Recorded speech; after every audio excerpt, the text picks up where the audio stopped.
terkait dengan capaian ya ataupun evaluasi dari pelaksanaan penyiaran digital di 3 daerah yang masuk dalam tahap pertama, yang sebenarnya sebelum itu masuknya di zona 4 begitu ya, tapi dimasukkan ke dalam tahap pertama.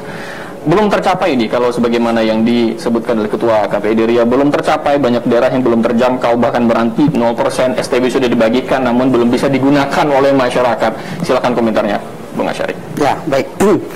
Kalau kita berbicara penyiaran digital dari hulu ke hilirnya, maka pada lebih kurang pada tahun 2005 dulu kan ada pertemuan International Telecommunication Union.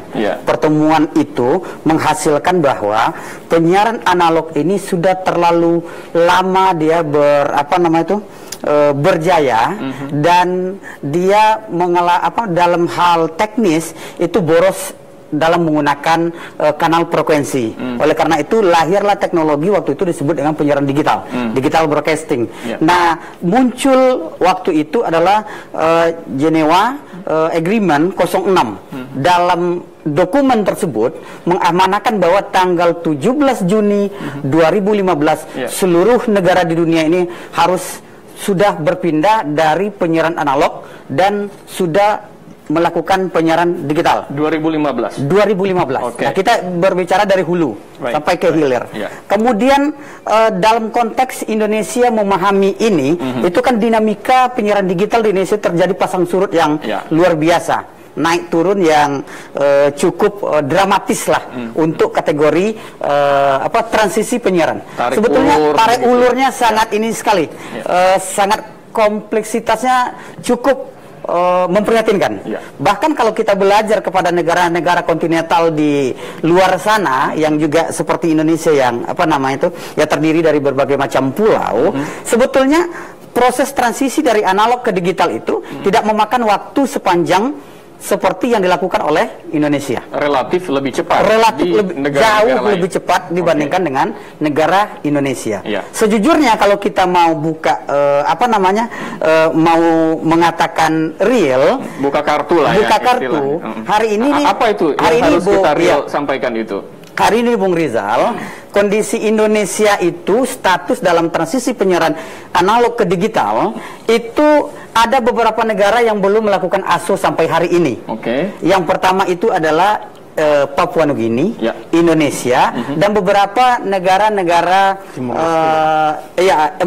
Timur Leste. Kemudian ada beberapa negara-negara miskin di Afrika sana.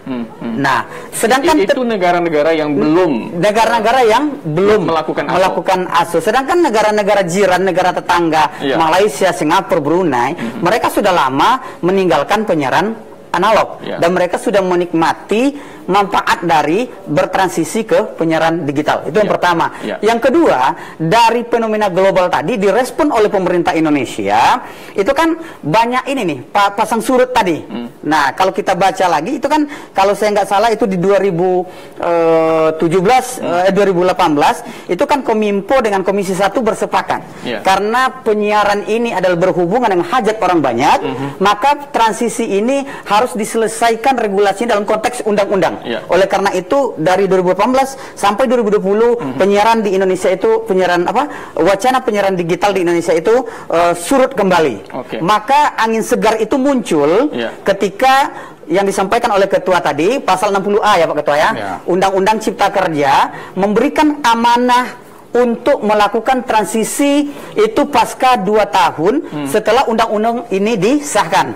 Maka undang-undang itu disahkan di 2 November tahun 2020, maka 2 November 2022, maka penyiaran digital ini seharusnya sudah ready di Indonesia, dan itu adalah amanah undang-undang.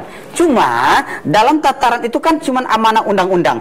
Kemudian teknis petunjuk pelaksana, ada peraturan pemerintah, peraturan menteri, keputusan menteri, dan lain sebagainya. Kalau kita lihat lagi tadi aplikasinya di lapangan, khusus di Provinsi Riau, itu kan kita juga mempertanyakan bagaimana peraturan menteri Kominfo tentang transisi ini, yang kalau saya nggak salah itu 2 kali berubah dari Permen nomor 6 kalau nggak salah Pak Ketua ya, itu berubah jadi Permen 13 di 2021, yang awalnya transisi itu adalah 5 periode berubah menjadi 3 periode. 3 periode itu ternyata tanggal 30 April, tanggal 25 Agustus, tanggal 2 November 2022. Terakhir ya? Ya, terakhir adalah November tahun ini.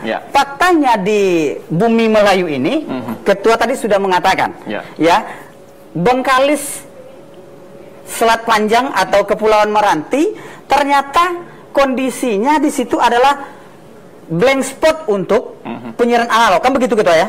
Blank spot tentang penyiaran analog. Artinya regulasi yang dibuat dalam tahapan-tahapan itu menurut kami, menurut hemat kami, artinya riset dalam penyusunan regulasi itu juga kurang. Nah, kita juga nggak tahu apakah dalam riset, apakah dalam penyusunan ini Kominfo mendengarkan masukan dari KPID sebagai stakeholder mereka, atau mendengarkan KPID Provinsi Riau maksudnya, atau mendengarkan usulan-usulan dari Kominfo provinsi atau Kominfo daerah, karena daerah itu Kominfo daerah itulah yang lebih tahu daerah mereka. Nah, kan sebuah hal yang lucu ketika diagendakan Kepulauan Meranti, Bengkalis, yang notabene-nya di situ kalau tadi di Kepulauan Meranti itu bisa dikatakan 0 analog, Pak Ketua. Iya. Nah, kenapa ini harus masuk dalam tahapan? Itu kan jadi pertanyaan. Itu jadi pertanyaan. Kenapa kebijakan ini analisa Bung Asyari apa? Iya. Artinya, sejujurnya ingin saya sampaikan, pemerintah juga tidak serius dalam menangani ini. Nah itu yang kedua adalah masalah regulasi. Yang ketiga adalah masalah infrastruktur. Oke lah, kalau masalah infrastruktur kemarin kan sudah selesai. Hiruk pikuk kemudian diselesaikan ketika hasil lelang sudah sudah keluar. Maka ya kita udah tahu siapa pengelola multiplexer. TPRI juga salah satu yang hadir di sana. Kemudian setelah infrastruktur yang perlu kita ukur itu adalah bagaimana kesiapan masyarakat. Nah, tadi juga sebelum ke kesiapan masyarakat, Bung Asyari, apakah infrastruktur sudah selesai dalam hal ini? Nah, kalau dalam hal ini, apakah infrastruktur sudah selesai? Pertanyaannya, kalau infrastruktur sudah selesai, sudah ready, tidak mungkin Selat Panjang dan sekitarnya itu masih blank spot. Berarti infrastruktur belum selesai. Nah, masih menjadi PR begitu. Masih menjadi PR. Baik. Kemudian apa kesiapan masyarakat seperti apa? Nah, kesiapan masyarakat kalau kita lihat hasil survei dilakukan oleh KPI yang diumumkan bulan berapa? Bulan 4 kalau nggak salah.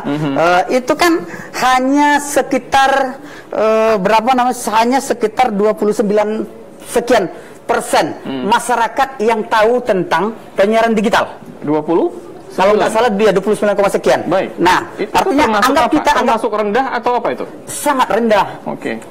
Di Riau ya itu ya? Bukan nasional. Secara nasional ya. Anggaplah kita 30 ya. Ini survei dilakukan oleh siapa? KPI pusat. Nah, dan itu ada di website KPI. Nah, jadi artinya hanya 30% masyarakat Indonesia yang tahu bahwa ini ada penyiaran digital loh. Seperti yang sampaikan Pak Ketua tadi, kan banyak asumsi masyarakat tentang penyiaran digital adalah penyiaran melalui bisa ditonton berbasis OTT over the top. Nah, kemudian bisa pakai handphone, menggunakan paket data. Padahal sejujurnya penyiaran digital itu adalah hanya peralihan teknologi dan tetap memakai sumber daya alam terbatas yang dimiliki oleh negara yang kita sebut dengan frekuensi. Cuman teknologinya berpindah, kita matikan analog karena dia sudah lama bertugas. Kemudian kita hidupkan penyiaran digital. Dipensiunkan, kita hidupkan penyiaran digital dengan harapan ada sejuta manfaat yang bisa dirasakan oleh masyarakat, oleh pemerintah, oleh pelaku industri media. Nah, ketika KPI melakukan survei hanya ada 29 masyarakat Indonesia yang mengerti atau memahami akan adanya peralihan dari analog kepada digital. Ini masalahnya apakah disosialisasi? Nah, kalau itu bisa kita lihat lagi kembali, sosialisasi yang dilakukan oleh Kominfo. Kebanyakan sosialisasi yang dilakukan oleh Kominfo itu kan bersifat elitis. Kemudian sosialisasi itu dilakukan dalam bentuk webinar, Zoom, ya kan? Pertanyaannya, apakah masyarakat di desa yang bisa mengakses Zoom bisa webinar ikut itu? Zoom webinar? Oke. Nah, pertanyaan yang kedua adalah rata-rata peserta webinar itu adalah penjabat terkait, kemudian dihadiri oleh tepuk tangan meriah oleh mahasiswa. Mahasiswa rata-rata mengharapkan nanti akan ada voucher e-money yang akan dibagikan bagi yang beruntung, kan begitu. Pertanyaan selanjutnya adalah apakah mahasiswa hari ini mayoritas menonton televisi? Belum tentu. Rata-rata mereka hidup dengan gadget mereka. Nah, artinya di sini tentu dalam tanda kutip sasaran sosialisasi juga belum tepat. Sosialisasi yang belum tepat. Ya. Alangkah baiknya Bung Rizal di sini Kominfo sebagai leading sektor harus menyadari bahwa proses transisi penyiaran analog ke digital itu adalah agenda nasional dan tidak menjadi tugas PR Kominfo sendiri. Jangan dipikul sendiri. Oleh karena itu Kominfo memiliki rekan kerja Kominfo di daerah banyak sampai kabupaten kota ya Pak Ketua ya. Kemudian Kominfo memiliki mitra strategis yang kita sebut dengan KPI. KPI ini diperkuat secara kelembagaan, diperkuat secara sistem, diperkuat secara anggaran. Nah, akan menjadi ujung tombak dari penggerak sosialisasi agenda nasional yang kita sebut dengan digitalisasi penyiaran. Nah, selain itu juga libatkan tokoh masyarakat, tokoh agama, dan jangan juga ditinggalkan yang namanya kampus. Kampus juga memberikan atensi besar terhadap proses agenda nasional ini yang kita sebut dengan penyiaran digital. Begitu Bung Rizal. Banyak pihak yang semestinya dilibatkan dalam tahapan sosialisasi itu untuk bisa menyukseskan sosialisasi ini sehingga 29% hasil dari survei yang dilakukan oleh KPI pusat ini tidak terjadi, begitu ya? Benar sekali.